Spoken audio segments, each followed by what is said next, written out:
म्हणजे ज्यांनी ज्यांनी महिला आरक्षणाला विरोध केला ते सर्व महिलांच्या त्या तडाख्यामध्ये सापडले आणि सर्वांनी त्या ठिकाणी विरोधकांनी सत्ता पालटून दिली आणि भाजपला प्रचंड मताधिक्याने या तिन्ही राज्यामध्ये आणि इतरही 2 राज्यामध्ये अस्तित्वात असलेल्या त्या ठिकाणी सत्ता पलटून दिली। अशा प्रकारचा नेत्रदीपक विजय आज देशामध्ये भाजपला मिळालेला आहे, ठिकाणी होत आहे। त्यामुळे बंगालचा विजय हा सर्वात मोठा विजय राहिलेला आहे। ज्यांनी मोदींना प्रचंड विरोध केला त्यांचा सफाया जनतेने केलेला आहे आणि भाजप जवळपास 90पेक्षा जास्त मताधिक्य म्हणजे आमदार 90पेक्षा जास्त आमदार लीड घेऊन आम्ही त्या ठिकाणी बंगालमध्ये आम्ही निवडून आलेलो आहोत। त्यामुळे मोदींच्या नेतृत्वाला पर्याय नाही। देशामध्ये प्रचंड उत्साहाचं वातावरण आहे।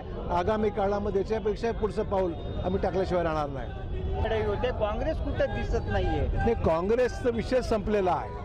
त्यामुळे त्यांनी काही जरी वल्गना केल्या, कोणावरही टीका केली तर रिझल्ट लोकांच्या मनात काय हे महत्त्वाचं आहे। ते काय बोलतात, काय सांगतात, त्याचं नेतृत्व काय म्हणतंय याला फारसं जनमानसात आधार राहिलेला नाही। कोणामुळे